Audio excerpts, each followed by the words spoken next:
Reading with your kids.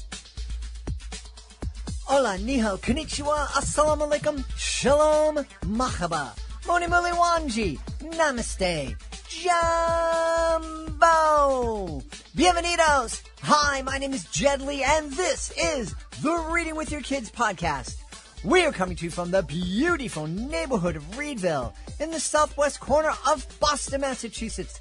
We are so delighted and so very honored that you join us in our mission to help all families grow closer through reading. Please be sure to tell all of your family and friends about the show. And please be sure to subscribe to the show in the iHeartRadio app, on Spotify, Apple Podcasts, Amazon Music, Good Pods, wherever you find your podcasts. Our guest today is Kelly Starling Lyons. She is here to celebrate Miles Lewis TrackStar. Before we invite Kelly into the studio, we want to let you know that this episode of the Reading with Your Kids podcast is brought to you by an absolutely beautiful book that you and your kids will love. It's All Fish Faces, Photos and Facts About Tropical Reef Fish, written and photographed by Tam Warner Minton. Ocean lovers and budding marine biologists will adore the second edition of All Fish Faces, an underwater treasure of tropical reef fish faces. Some fierce, some fun, but all a joy for fish fans young and old. Colorful photography, including the names of every fish featured, creates a colorful dive log worth experiencing again and again. This book introduces kids and their families to our ocean friends, and it will create a generation of excited, enthusiastic, and caring ocean lovers who care deeply about marine life. Who knows? Maybe it will encourage future scientists, conservationists, and activists. Get your copy today. It really is an absolutely gorgeous book, a great addition to any family library. All Fish Faces, Photos and Fun Facts About Tropical Reef Fish, written by Tam Warner Minton. Join us right now from the beautiful state of North Carolina. Our guest is here today to celebrate her fantastic chapter book series. It's called Miles Lewis TrackStar. Please welcome to the show, Kelly Starling Lyons. Hey, Kelly, how are you? Happy to be here. I'm doing well. How are you? I'm doing great. I am ready to get set and to go into a conversation about Miles Lewis TrackStar. Awesome. Well, thank you so much. I'm really excited as part of the Miles Lewis series, which is a spinoff of my Jada Jones chapter book series. And TrackStar comes out August 29th. Wow. So this is an interesting age group. Kids who are reading chapter books, we're thinking maybe some first graders, second graders, third graders. Mm-hmm. Am I right about that? Yeah, they can go all the way to fourth and fifth. It all depends on the reading level. We try to keep them high interest, so there's lots of things for them to connect with. The Miles Lewis and the Jada Jones chapter books, they deal with STEM, and they deal with family relationships and friendship and negotiating challenges. So we hope that there's something that everybody can learn from, take away, and connect with. You know, I think sometimes, and I've heard mostly old guys like me, you know, when they hear, book kids have to learn about friendship and they have to learn about sharing. And some of the people, they go, that's like the stuff you already know. But it's not stuff we already know. It's stuff that we need to learn. And I think we forget that. And I think books are a fantastic way to help kids learn that, especially when they're books that can be enjoyed as a family. Yes, definitely. So that is a hope of mine, that this becomes not just an individual read for kids, but also a family read. Jada Jones, the initial series, and Miles Lewis both feature families that have, you know, lots of fun, but then also different kind of struggles that they're coming through together. For Miles, he lives with his mom and dad and his beloved grandmother. And so he's an only child. He has lots of friends. He kind of wishes he had a sibling, and has lots of different ways of being a good friend to others, and also challenging himself with the different struggles he finds in school, in community, situations and things that happen with his family. Yeah. So, one of the things that I didn't realize at the time, my son, I didn't realize my son was reading before he went into kindergarten because he liked having me read to him. But my daughter, when she got into second grade, I remember her teacher pulling me aside one day and saying, "Hey, you got to keep reading to her." Right. And I was like, what do you mean? I mean, aren't I supposed to step back and let her read on her own now that she's independent? And it's like, well, yeah, but she still needs that, and for me, that was the best news I could have heard because I loved reading with my kids. So once I got Absolutely. that green light, can you talk a little bit more about how important it is to continue reading with our kids as they become independent readers? Yeah, so kids, I think, we can tell them the value of something, but it's even more powerful when they see us modeling it. And so that's why I love things like Drop Everything and Read, where the whole family is sitting together and grabbing a book, whether you're reading with the kids together, or whether you each have your own book and you're kind of in a cozy place and reading. I think there's a lot of value and a lot of power in making that a regular family experience, something that kids know is important, not just in school, but in every day, and making it that it's not a chore, like we're reading for a test, but we're reading for fun and we're reading for enrichment and for affirmation and for exploration. And, I think, seeing books as adventures that kids can go on. I know with my kids, when they were younger, we would read and then we'd also watch movies sometimes that, were adapted from the books, and we talk about the differences. So there's lots of ways to engage with your kids around reading. So it becomes something that they look forward to and is part of their family memory of, this is a special tradition that I had in my house and I'll pass it on as I grow. Yeah. I don't know about you, Kelly. I remember the first time I realized how much better books were than the movie version. It was like just eye-opening, and I'm like going, oh man, the book was so much better.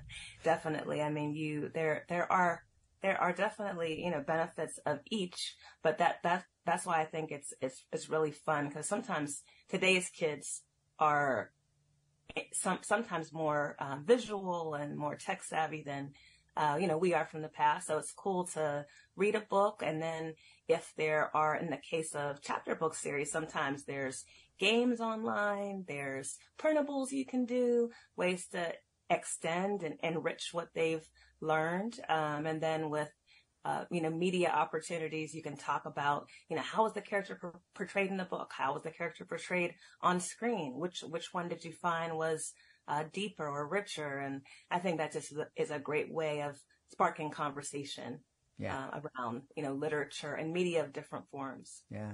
So tell us a little bit more about Miles Lewis. Who is this dashing young man? So Jada Jones was my first chapter book series, and Jada has a buddy in her class named Miles Lewis. The Jada Jones series, it's a STEAM series, so I'll keep the A in on purpose because it does have the arts in there too. And Miles, like Jada, he loves science. They're both rock hounds, so they collect rocks. In the case of Miles, he also loves chemistry, he loves physics, he loves sports.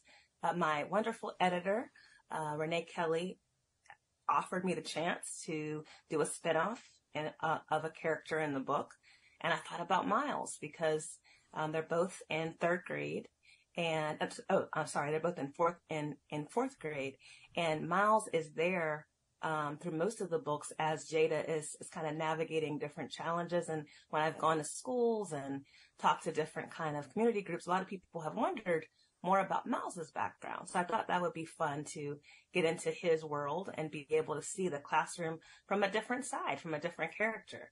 And so Miles, like I said, he's the only child. He loves science. He loves sports. His dad is a professor, a history professor. And so there are Black history facts that are sprinkled through the book.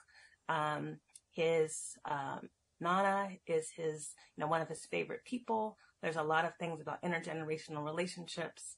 He has a best friend who's pretty competitive, So there's some of that, and he has to kind of figure that out. He has a cousin who is really great at science too. So, there's a little bit of rivalry, and there's some, sensitivity. In the Jada Jones book, Miles is a very sensitive character. He tries to be a good friend. And so you get to see a little more of where that came from in the Miles Lewis books. Yeah.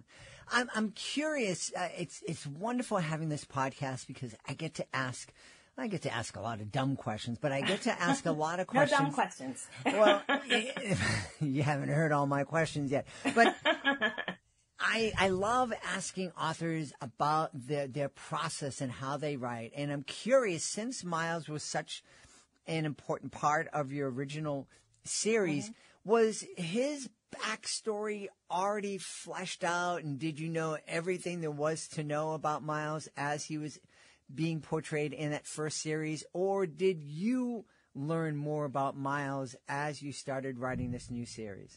I definitely learned more about him as I wrote. So, Miles was an important character, but a background character. With Jada Jones, it was Jada and her brother Jax and her mom and dad and her friends, Simone and Lena, who were really in the forefront. Miles shows up, and in some books he's more prominent than others, but it was really fun to get a chance to ask myself, how did Miles get these different qualities, being an empathetic, student and friend, and, someone who also loves science. Where did that come from? And so that was really fun to get a chance to step into Miles's shoes and think about what would have been the background to lead him to the kind of person that he is. And, also what are his shortcomings? You see a little bit in Jada Jones, but you get to see a lot more in the Miles Lewis books. Cause all of us, there are things that we do great at, and there are other things that we have to work on. So I wanted him to really, be a real character to the kids that are reading. Yeah. And was it just a curiosity about Miles, or something else that was the driving force behind you selecting him to be the star of this series? Yeah, so when I wrote the Jada Jones series, there are African-American chapter book series, and there have been those, but not in the numbers that we'd like to see. And so when I wrote the Jada Jones series, I wanted to really center an African-American girl who's proud of being smart, who's willing to be vulnerable, who tries to be a good friend, who makes mistakes and learns from them. And when I created Miles in that series, I wanted him to show, an African-American boy who's smart, sensitive.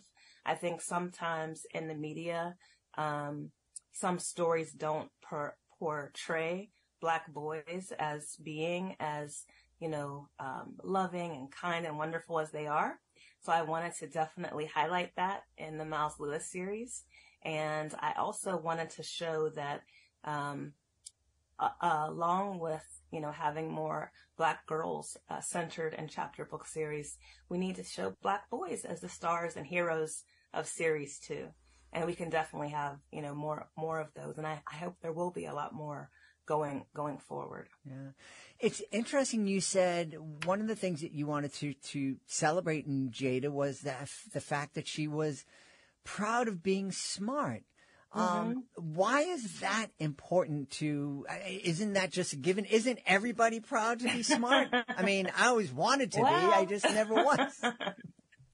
I love being smart, but sometimes kids will always find something to kind of tease other friends for. And so sometimes people try to dim their shine, because they're, feeling like they're, standing out in a way that'll make others, kind of pick at them or tease them, or, they might worry about getting the quote nerd label, which, some others, wear as a badge of honor.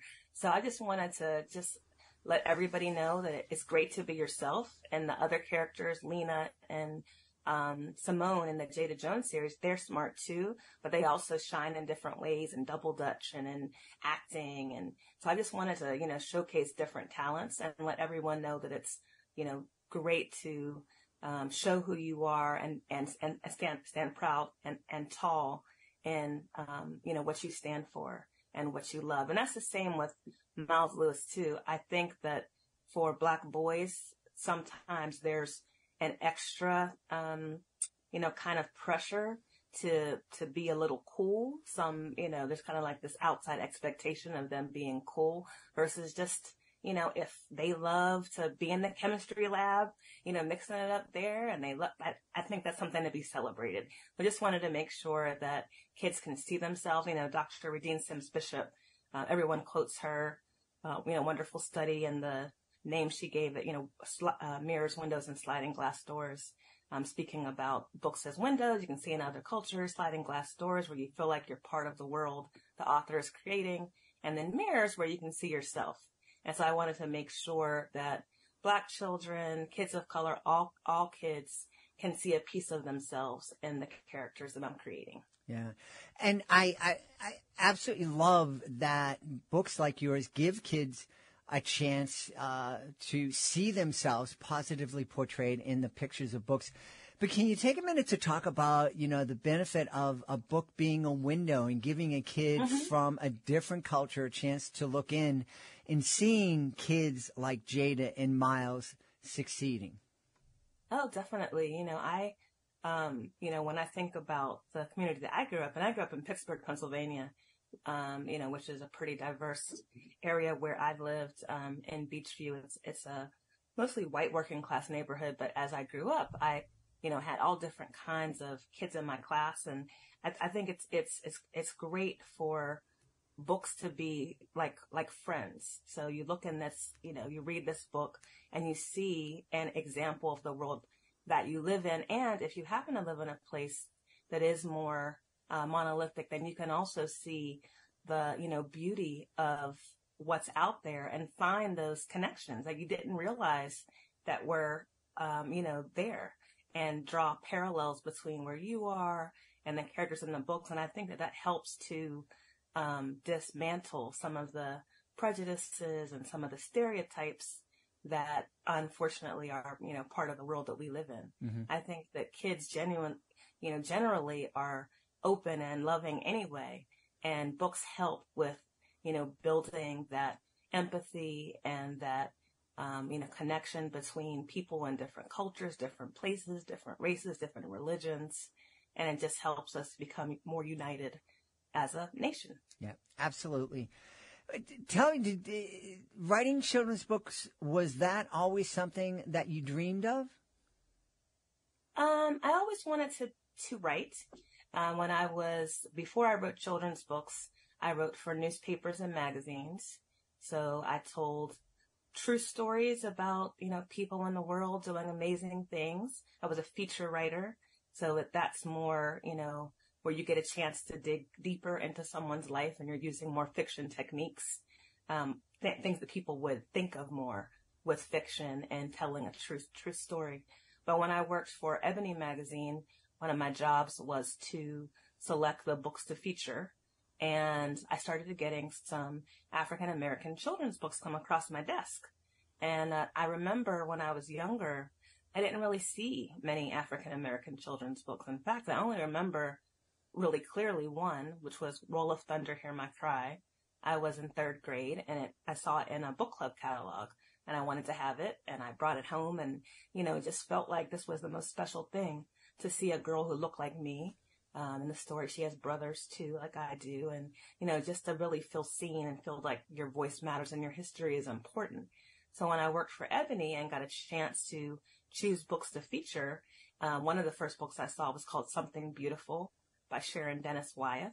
And it was such a breakthrough for me in terms of thinking of children's books, not just as, something for kids for fun, but as something to empower them and affirm them and to, allow them to be heroes and see all of the amazing ways that they enrich the world. And so when I read that book and saw that the author had made the main character this agent of change, that called me to want to also give back and make sure that Black children were the stars of stories too, and that all kids would be able to learn that, they have the power to make a difference. Yeah.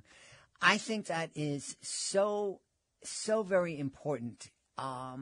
It's incredible how one thing that a person can say, and maybe it's a matter of timing or the stars are aligned, but I've had so many people in my life tell me that there was this one person who said this one thing at this one moment in my life and changed my life. It happened to me in my athletic career. And, there was one coach who saw me do one thing really well.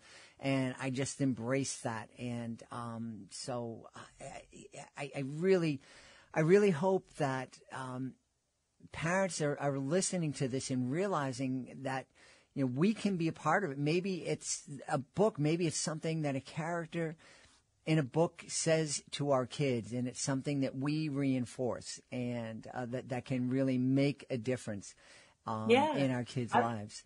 If I could add too, as you were talking, I was thinking about the role that my mother played. My mom is a writer too. She wrote plays whenever I was younger. She acted in local theater, took us to children's theater, took us to Carnegie library. We had rooms, books in every room of the house. She would make up bedtime stories with my brother and me as the main characters. So storytelling was a very much just part of our daily life. And that, really stuck with me. And, from a very young age, I thought, I could be, maybe I'll be a chemist. I love chemistry.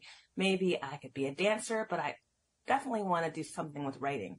And that was because books were those friends. Books were things that I saw my mom reading and acting and, celebrating. My grandparents also had books everywhere. And I think the other part of, what I write about along with chapter books, I write lots of picture books.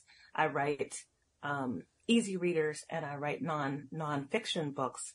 But that comes, I think, a bit from my grandparents as well, who would tell these family history stories as if you were listening to the next great novel. There was, all the intrigue and all the setting, the scene setting, and the characters came to life. And, sometimes we would travel a lot. We would visit the places they talked about, and I could see, what a great job they did in making those places come to life and the people.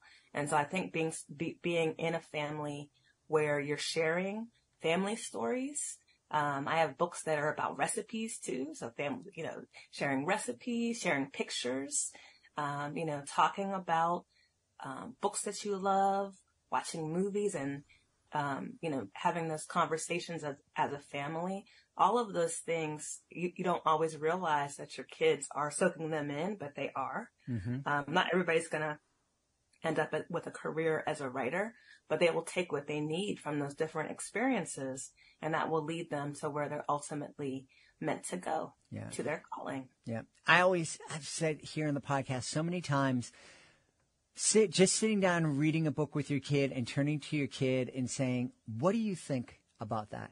Mm-hmm. Asking your kid their opinion can be so empowering, because we are, as parents, we are the most important person in our kids' lives, and they really value and cherish our opinions. They want to make us happy. And when we say to them, we think what you're thinking is pretty important. Right. That's huge. I think the other thing too, my other goal with all the books that I write is to let kids know that they can tell their own story, and they're the best ones to tell their stories. And so I think when they read books where they see kids like them who are, going on their journeys and they're facing obstacles and they're figuring things out. And in the case of the Jada Jones and the Miles Lewis books, those aren't big, otherworldly adventures. These are everyday experiences and challenges and arguments and, things that they're going through in the classroom and in their family. And I hope that they realize that every day they are making history, that they have a chance to make, choices, different choices, better choices, to celebrate those times when they feel like they're, walking in their purpose. And I want, kids to know that they have the power to be authors too. And so I hope that by seeing, the kids that are featured in my books, and when I share that, I was a kid who loved to write, that they also kind of that, magical, almost like I think kids think of authors as being something magic, and I want to kind of demystify that and let them know that, you know, we have the same process they do. We brainstorm and we revise and we get writer's block and, you know, all those things, but we persevere. Yeah. And so I think when you believe in yourself and you persevere, you know, you can do anything. You know, it's interesting that you're mentoring persevering, because one of the last question I wanted to ask you was about the other chapter book series you have, She Persisted. Yeah. Can you just tell us a little bit about those books? Yeah. So She Persisted is a wonderful, amazing series that was created by Chelsea Clinton. It's published by Philomel, which is an imprint of Penguin Young Readers, and it celebrates trailblazing women. And I'm so honored that I was selected to write 2 books in the series so far. The first one I wrote was about Coretta Scott King. A lot of people know her name because she was the wife of Dr. Martin Luther King Jr., but she was a hero in her own right. And it's really important to honor her and recognize her as being a composer and an activist and an orator and an author. She did so many amazing things. So I loved writing that book. And then the second one that I wrote that just came out in, I think it was February, is She Persisted, Dorothy Height. And that one is really personal for me. I grew up, as I mentioned, in Pittsburgh, and Dorothy Height moved to Rankin, which is a borough outside of Pittsburgh, at the age of 4. And that's really where she came into her activism. And, you know, getting a chance to write about someone who's really, when we think about the civil rights movement, you often hear of a big 6. That's like Dr. King and Congressman John Lewis and, A. Philip Randolph, but there really was a big 7, and that was Dorothy Height. And she was an unsung hero who was part of so many movements throughout her, you know, almost 100 years here on this earth, and made such a difference. So it was really exciting for me to get a chance to let kids see the path of both of those heroines who, you know, the journey for me, the journey for them started as kids. And I think that's something else that they can connect with. Like for Coretta Scott King, her mother sang, she sang in the choir, she excelled in school, and that led her to being a composer and speaker and thinker. For Dorothy Height, she was with a family. Her mother gave back in women's organizations. Her father was a deacon and a choir master and a contractor. And so she believed in the power of people working for themselves and helping each other, and all those things fed into who she ultimately became. So it comes back to the theme we started with, which you talked about, family. Mm-hmm. You know, all of these books, the common thread in most of what I write is celebrating family. And I think that, you know, that's a real superpower that we have no matter what your family looks like. You know, there's strength in all different kinds of families, and even in your chosen family. So we have family that we're born into. We have family that we choose. Those are friends and, you know, others that, you know, kind of boost us and lift us and walk this path with us. And so I'm really honored to get a chance to explore all those things in the stories that I am called to create. Yeah. And I'll just mention one other note about Lewis TrackStar, just a little fun thing. I got an email a couple months ago, and it was from Miles Lewis. And I said, how? That is so weird, because I have this book called Miles Lewis TrackStar. And I open it up, and it's from a real track star named Miles Lewis, who runs for Puerto Rico. So I thought that was the coolest thing ever. And he heard about the series and wanted to reach out to me and let me know that there was at least one other Miles Lewis running around in the world. And the story, if your readers your listeners get a chance to check it out, it's about running, but it's also about what winning really means. So, you know, is winning coming in first in the race? Is winning doing your personal best? Is winning helping others? So that's really at the heart of that story. Well, I love it, and I love the fact that you've joined us in our mission to help all families grow closer. And I think one way that can happen, if folks know where they can go to find out more about you, find out more about all the great books that you're putting out there. Awesome. Thank you. Yep. So I have a website. It's just my name, Kelly with a Y, Starling, like the bird, and Lyons, Lyons, KellyStarlingLyons.com. The Miles Lewis and Jada Jones and the She Persisted books are published by Penguin Young Readers. We've had a great time speaking to the author of Lewis TrackStar. Our guest has been Kelly Starling Lyons. Kelly, thanks so much for being with us. Thank you so much for having me. And if I could give a last shout out to illustrator Wayne Spencer for Miles Lewis. He's amazing, and I'm so blessed to have him part of the project. But thank you for all that you do. I've loved talking to you. Please be sure to join us for the next episode of the Reading with Your Kids podcast. Our guests will be Caroline Bliss Larson and Dr. Ron Melmed. They are the authors of Marvin's Monster Diary.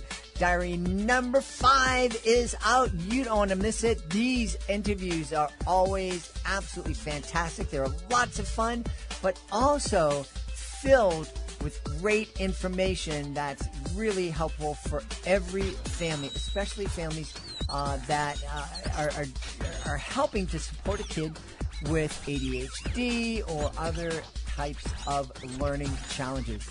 Right now, I want to thank the folks who made today's show so wonderful. Of course, I want to start by thanking our guest, Kelly Starling Lyons. Please be sure to check out Lewis TrackStar. Also want to thank our sponsor, Tam Warner Minton. Please be sure to check out her beautiful book, All Fish Faces, Photos and Fun Facts about Tropical Reef Fish.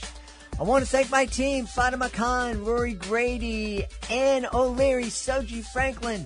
I want to thank my beautiful wife for all the support she gives me. Most of all, we all want to thank you. Thank you so much for taking the time to join us today, and as always, thank you so very much for taking the time to make the world a better place by reading with your kids. I'll be looking for you in the next edition of the Reading with Your Kids podcast.